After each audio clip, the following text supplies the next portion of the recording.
como la cita es contigo, el ser más importante del universo, nos esforzamos siempre para darte lo mejor, para disponer del mejor tiempo para ti.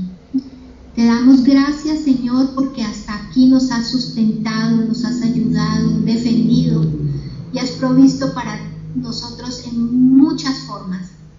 Hoy venimos a poner nuestras cargas delante de tu presencia, el cansancio del día, de las labores, de las luchas, de nuestro propio cuerpo, de la enfermedad, de todo. Te ponemos delante de ti todo porque sabemos que tú eres quien nos sustenta, nos da la fuerza.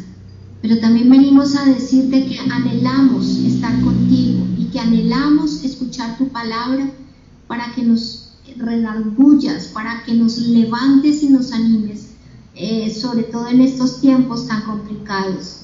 Hoy venimos a decirte, aquí estamos, Señor, danos fortaleza, ayuda a todos y cada uno de los que formamos parte de este grupo y de todos los grupos y de sus familias, y defiende nuestra causa y ayúdanos a todos. Te entregamos este momento en el nombre de nuestro Señor Jesucristo. Amén. Amén.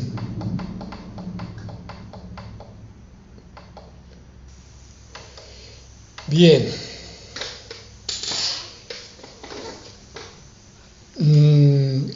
No sé cómo esté la vida de cada uno de ustedes.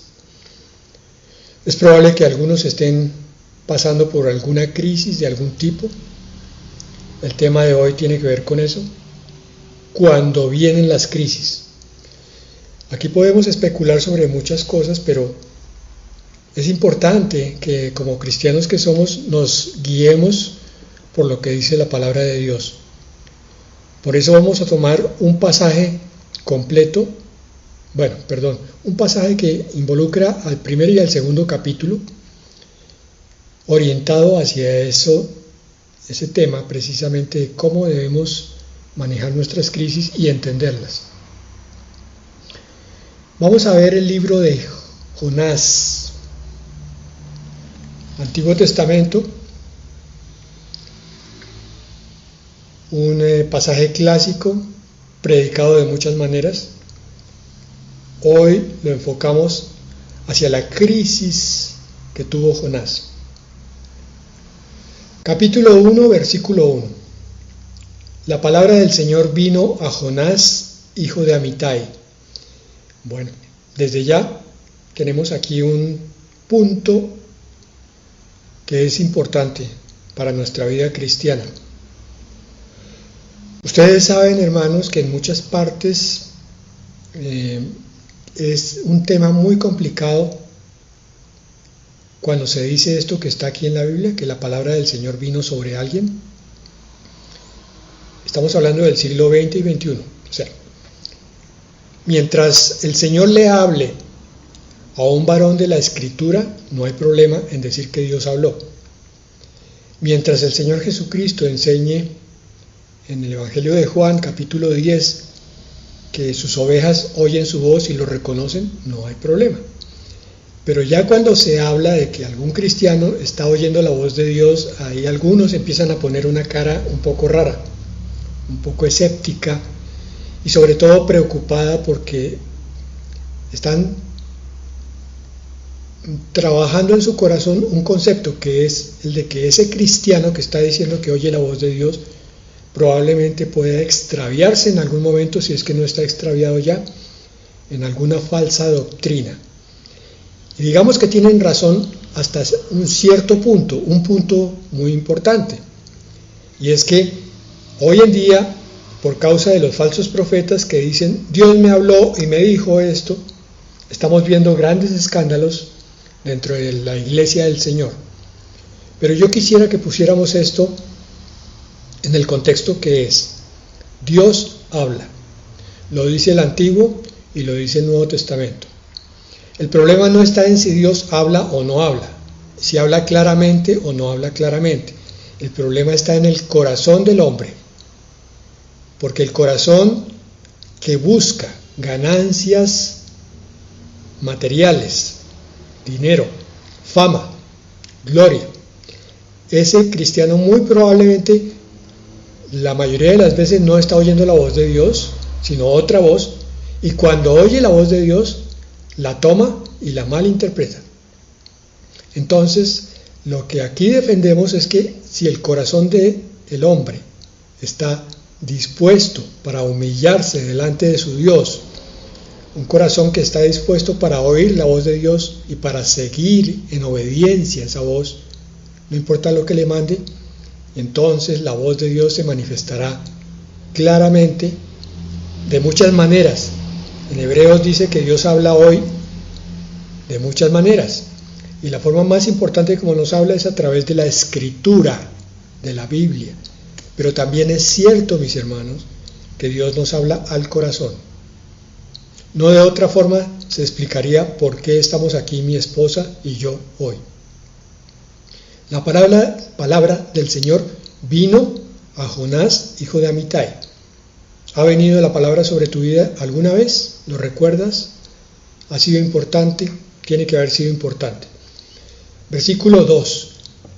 Dice el Señor, entonces, anda, ve a la gran ciudad de Nínive y proclama contra ella que su maldad ha llegado hasta mi presencia. Este es un rasgo muy característico de la voz de Dios. Es que Dios habla siempre para bendecir y en función de la verdad. Nunca se va a contradecir con su escritura. Si alguien dice, el Señor me dio una nueva revelación que no está en la Biblia, tengan por seguro que esa voz no es de Dios. Lo que Dios te habla del corazón tiene que ser conforme a la escritura. Y aquí el Señor llama a su siervo Jonás como profeta y le dice que vaya a Nínive para que le hable de su conversión a Dios, porque está cometiendo mucho pecado. Hoy también hay una discusión sobre si el don de la profecía existe hoy o no. Podemos decir lo siguiente: Dios sigue hablando y sigue enviando profecía al mundo. Lo que no hay mucho como tal son profetas.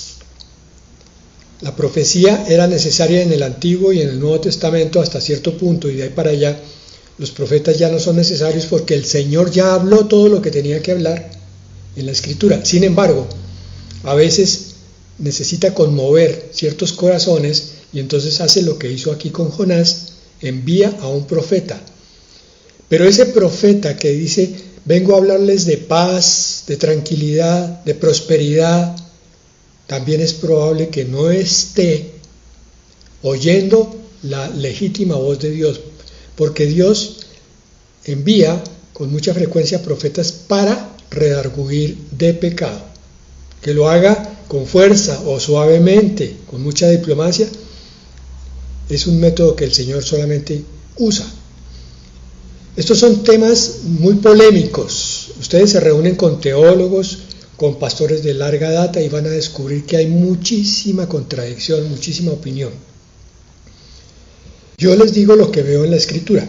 Jonás 1:3. Aquí empieza la crisis de Jonás, porque es llamado a hacer algo que él no quería. Ir a Nínive y proclamar el pecado es una misión bien pesada. Mostrarle a alguien que está en un error es muy duro, porque la mayoría de las veces esos supuestos oyentes se levantan en contra del mensajero. Jonás se fue, dice en el versículo 3, pero en dirección a Tarsis para huir del Señor. Bajó a Jope, donde encontró un barco que zarpaba rumbo a Tarsis, pagó su pasaje y se embarcó con los que iban a esa ciudad, huyendo así del Señor. Bueno, comenzamos entonces con el problema de Jonás y con el problema de todos los creyentes. Aquí Jonás entiende que hay un mensaje para él.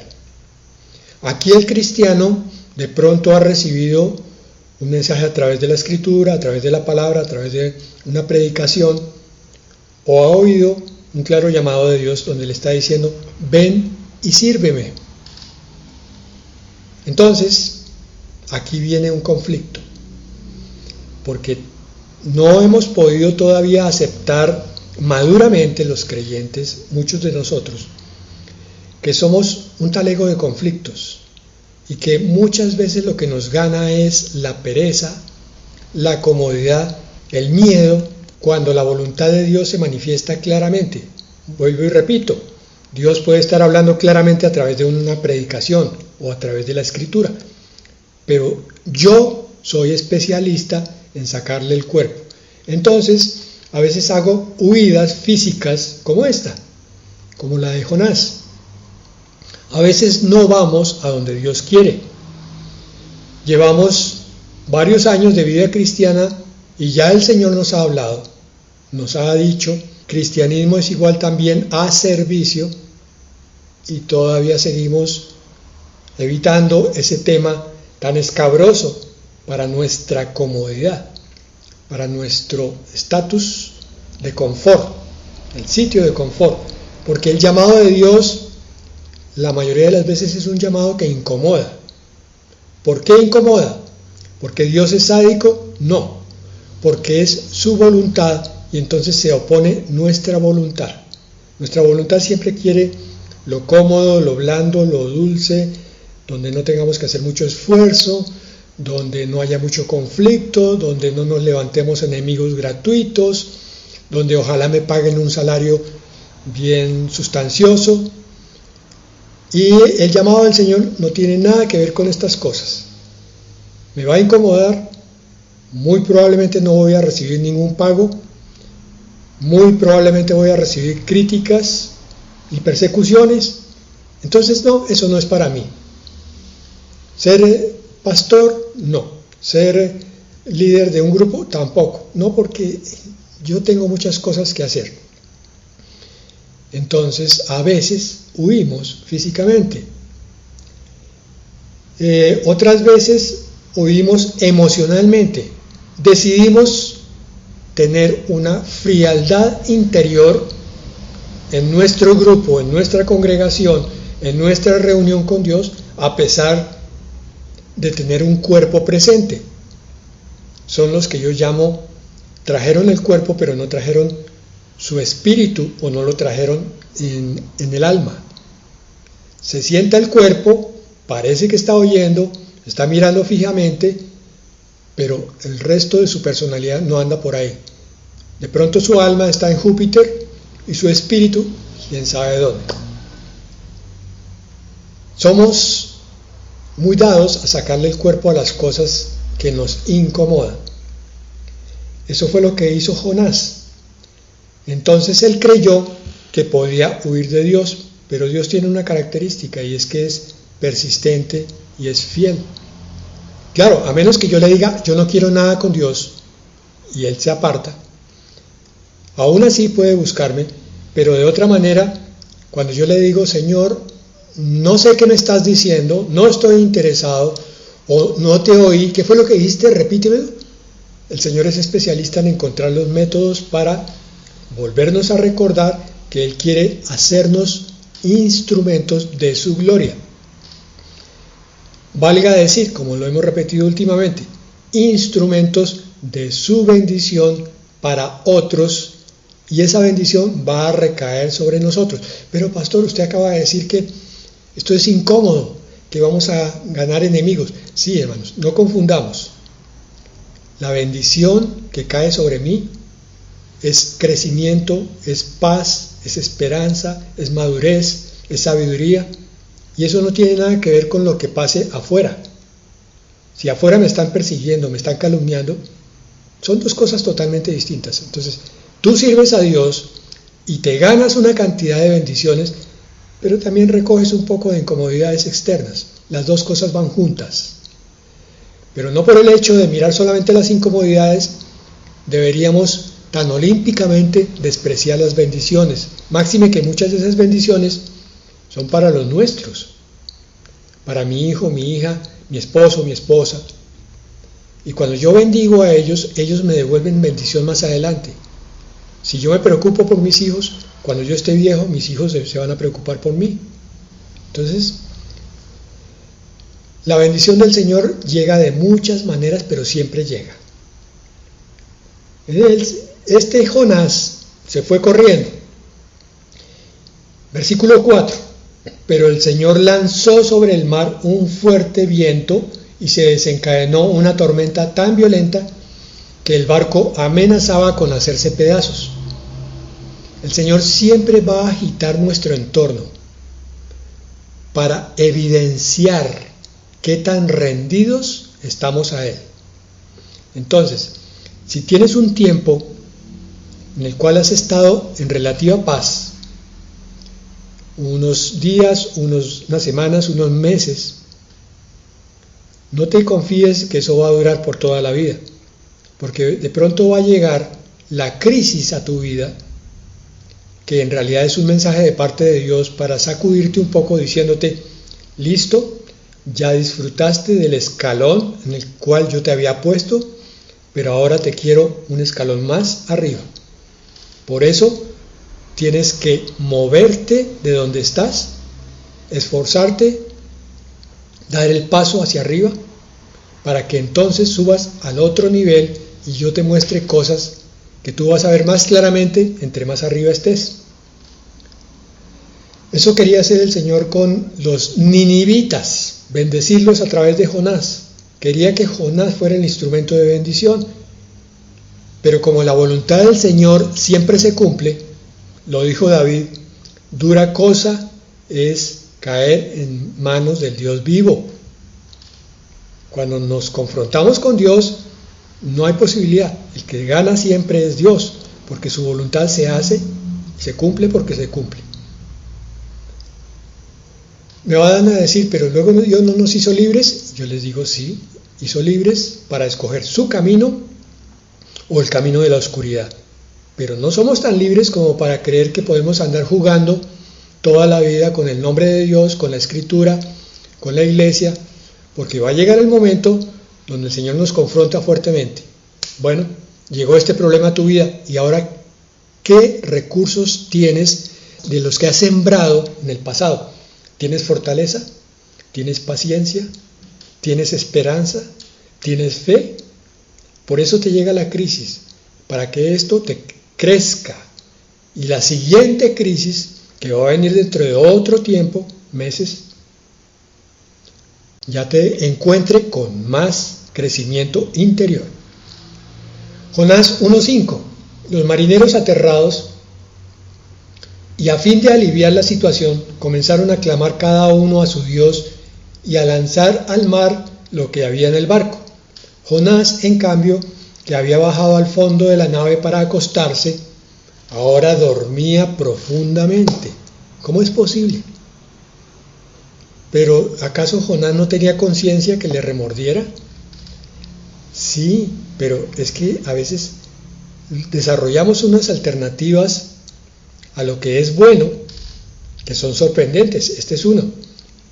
Aquí está la figura de lo que es la negación como mecanismo más frecuente para hacernos creer a nosotros mismos que todo está bien. ¿Sí? Entonces, ¿qué está pasando en tu vida espiritual? ¿Estás creciendo? Sí, claro, estoy creciendo. ¿Está bien tu relación con Dios? Sí, está bien.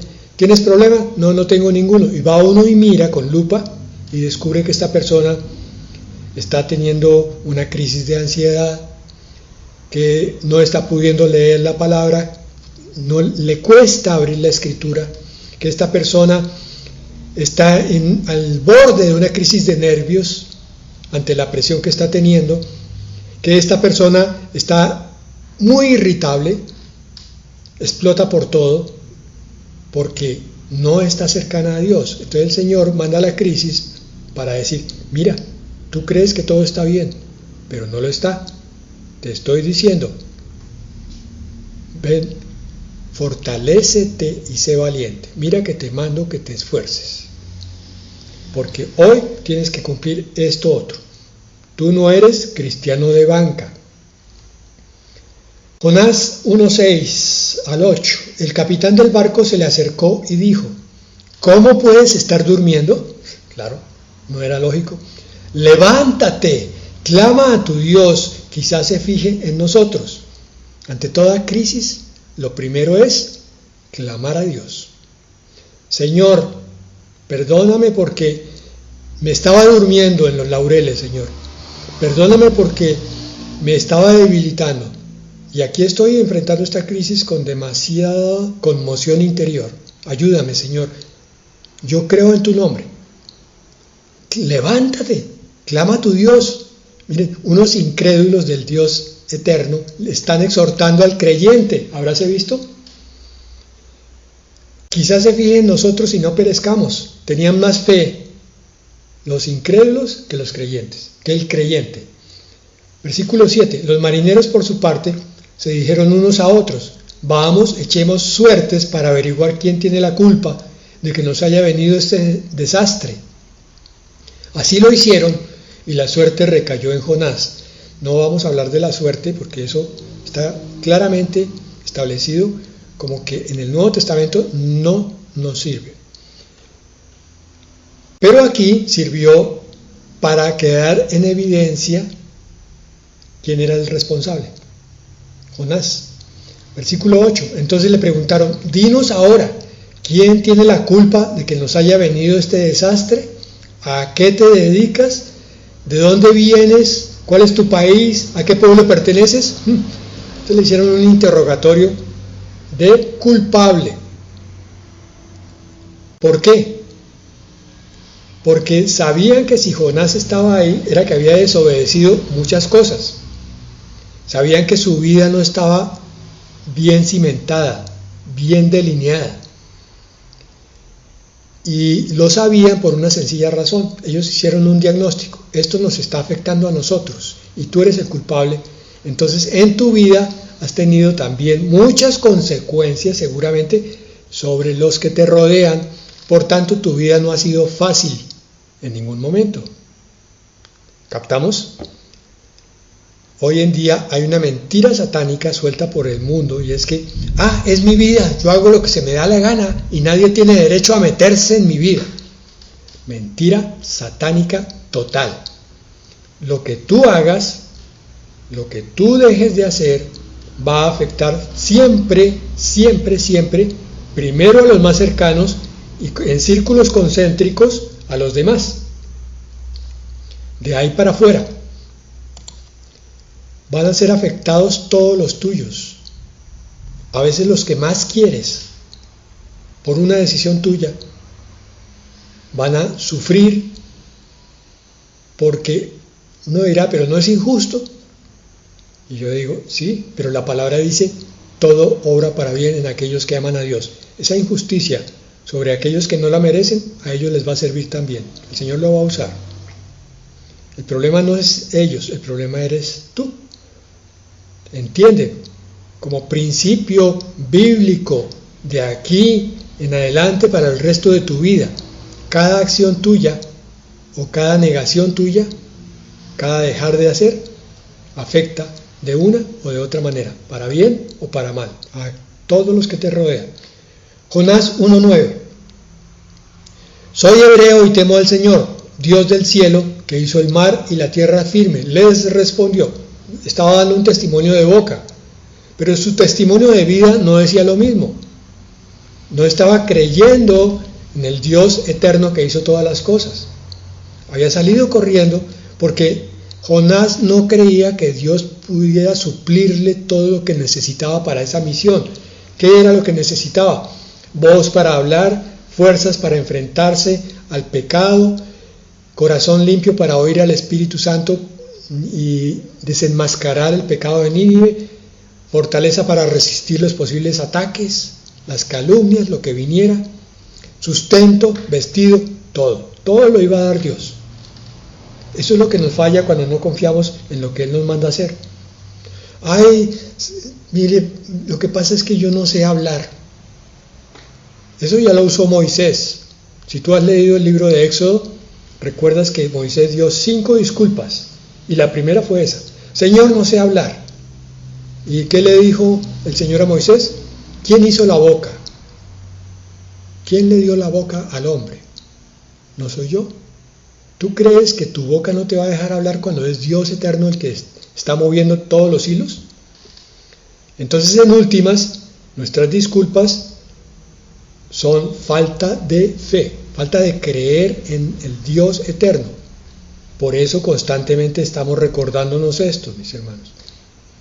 Necesitamos creer cada día más y más en el Dios todopoderoso, El Shaddai, el Dios de los cielos y la tierra, Elohim, el Dios creador de todas las cosas, por tanto el Dios sustentador.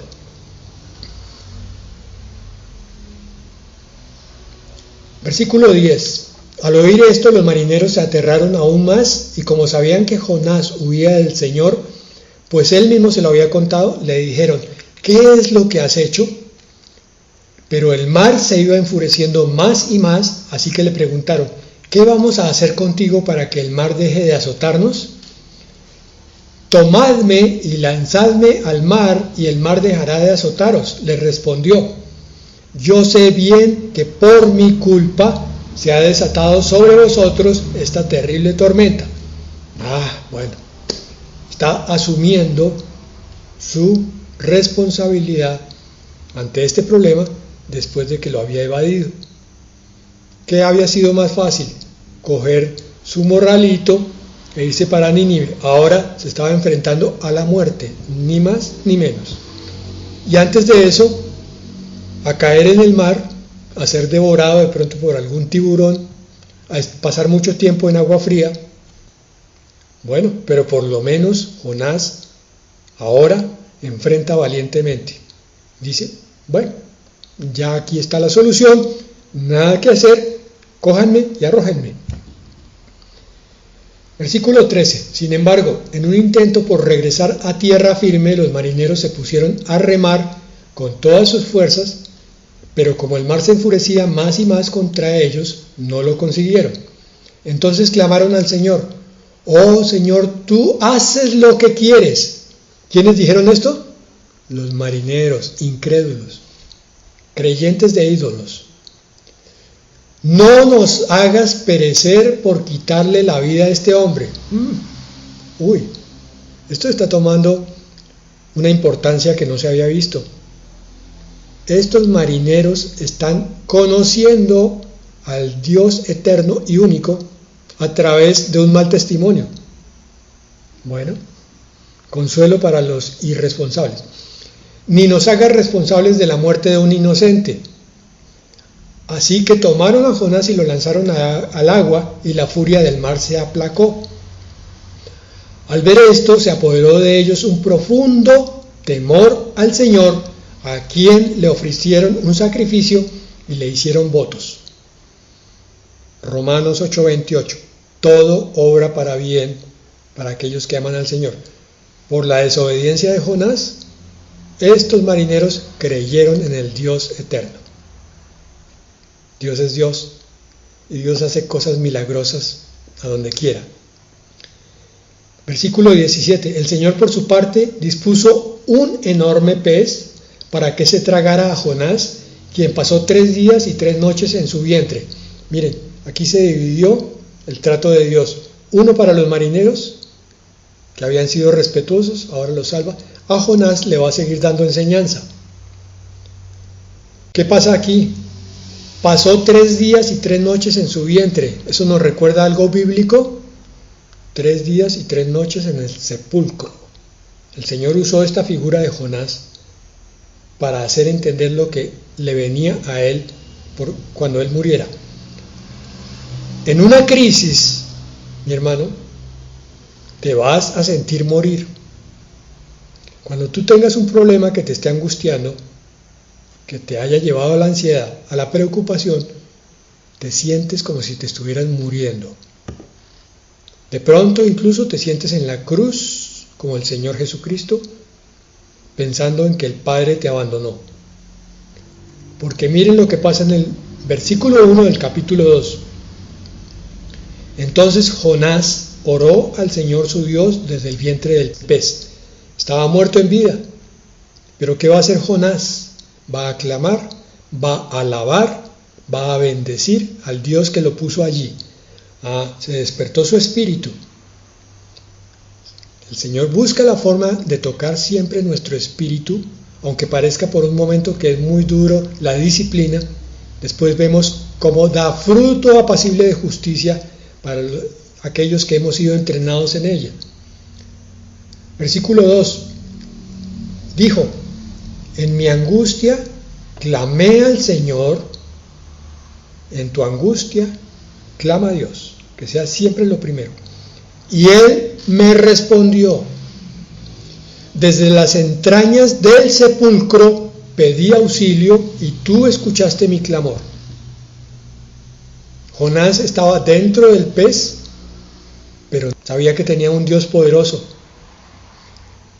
A lo profundo me arrojaste, al corazón mismo de los mares, las corrientes me envolvían, todas tus ondas y tus olas pasaban sobre mí, y pensé: he sido expulsado de tu presencia. ¿Cómo volveré a contemplar tu santo templo? Aquí Jonás no se deja ganar del sentimiento de culpa. Ay, sí, Señor, yo soy un pecador, yo no tengo derecho a estar en tu presencia, yo no vuelvo a la iglesia, yo no vuelvo a orar, yo no vuelvo... Nada. El Señor dice: ¿cómo puedo volver a ti? No quites de mí tu Santo Espíritu, dijo David cuando pecó. Lo mismo, el verdadero creyente, el verdadero hijo de Dios, no se aparta de Dios en las crisis, sino se une mucho más a Él. Por eso Dios permite las crisis, para buscar nuestra proximidad. ¿Qué crisis tienes ahora o tuviste en los últimos días? Ojalá que no, pero ¿qué crisis vas a tener en los próximos días? Las aguas me llegaban hasta el cuello, lo profundo del océano me envolvía, las algas se me enredaban en la cabeza. Una descripción de un caos completo. Arrastrándome a los cimientos de las montañas, me tragó la tierra y para siempre sus cerrojos se cerraron sobre mí. Pero tú, Señor Dios mío, me rescataste de la fosa. Toda crisis es para la gloria de Dios. Grábate en tu corazón. ¿No oyes que yo te digo eso con frecuencia? Grábalo en tu corazón. No lo olvides, no lo eches en saco roto. Todo problema es para que Dios te deje con la boca abierta más adelante. Va a pasar. Clama a Él. Te rescatará. Versículo 7. Al sentir que se me iba la vida, me acordé del Señor y mi oración llegó hasta ti, hasta tu santo templo. Es que Jonás en medio de todo esto se había olvidado del Señor. El Señor le dijo: ve, pero ya se había olvidado en su corazón. Olvidarnos de Dios no es no volver a la congregación, no es no volver a abrir la escritura, es olvidarnos de que Dios está junto a nosotros, en todo momento, en las buenas, en las malas, en hambre, en abundancia, en salud y en enfermedad. Mi oración llegó hasta ti, hasta tu santo templo. Resulta que hoy tú eres templo del Espíritu. O sea, Dios está en tu corazón. No necesitas ir muy lejos. Pues si quieres reunirte con tu congregación, hazlo. Pídele a todos oración, pero no te olvides que Dios está en ti. Versículo 8. Los que siguen a ídolos vanos abandonan el amor de Dios. Esta es una buena definición de quiénes son los apóstatas. Los que se van de la congregación, los que cualquier crisis los aparta, es que tienen ídolos. Será su trabajo, será el dinero, será el poder, será la fama, cualquiera. Será la lujuria, el licor, los vicios. Los que siguen a ídolos vanos abandonan el amor de Dios, pero los verdaderos hijos no. Aquí Jonás dice eso: yo en cambio te ofreceré sacrificios y cánticos de gratitud. Ofrecer un sacrificio puede decir: Señor, no me gusta lo que me mandaste a hacer, es un sacrificio para mí, pero lo voy a hacer. Porque sé que al principio parece desagradable, pero después viene toda tu bendición, todo tu amor y toda tu provisión. Por eso, cánticos de gratitud. Primero el sacrificio. Después, la gloria de Dios hace que digamos: Señor, gracias. Y yo que renegaba de esto, gracias, Señor, porque tú me diste el querer como el hacer y me llevaste a donde tenía que ir. ¿Cómo creen ustedes que un pastor se mantiene por muchos años en su ministerio? Así, haciendo sacrificios. Hay momentos en que es muy, muy, muy duro levantarse a predicar. Pero ese pastor ya debe haber confiado, como Jonás, en que Dios va a proveer todo y que lo va a mantener hasta el final. Pero los que sean firmes hasta el final recibirán la bienaventuranza. Cumpliré las promesas que te hice. ¿Qué promesa le hemos hecho a Dios? No, yo no le he hecho ninguna. Sí, hermano, sí le hicimos. Señor, yo te pedí como Salvador, eso implicaba que tú eras el Señor de mi vida, por tanto yo debo obedecerte. Mi promesa es que te iba a obedecer. La salvación viene del Señor, dice mi Biblia, esta versión, que es la nueva Biblia viviente o viva. Y por último, versículo 2:10, capítulo 2, versículo 10. Entonces el Señor dio una orden y el pez vomitó a Jonás en tierra firme. La dificultad te soltó. Cuando aprendimos la lección de que Dios estaba en todas partes y que todo lo que Él hace siempre es bueno, es agradable. No, pero eso era desagradable. No, agradable al final, parecía desagradable. Bueno, agradable y perfecto. Todo lo que Dios te pueda pedir, te pueda ordenar, es para tu bien y el de muchos. Solamente que no mires el bien como lo que tienes ahí junto a la nariz, en los próximos segundos. Esa bendición puede demorarse unas horas, unos días, pero que llega, llega. Después de la muerte, Jonás 3 días en el vientre, viene la resurrección. El pez lo botó, la piedra fue quitada del sepulcro. ¿Por qué estas crisis son así? ¿Y por qué nos llegan? Para que se reconozca la gloria del Señor. En esa época y en esta. ¿Tú te imaginas a Jonás ahora fuera del pez? El Señor no lo botó ahí en el mar seguramente. Muy probable que fue cercano a una playa. Jonás acaba de salir del sitio más oscuro, más fétido que había, y ahora está otra vez en el mundo de los vivientes, viendo que su oración fue contestada y viendo el poder de Dios que mueve todas las cosas, y entonces cae de rodillas y dice: gracias Señor, gracias, gracias, gracias Señor.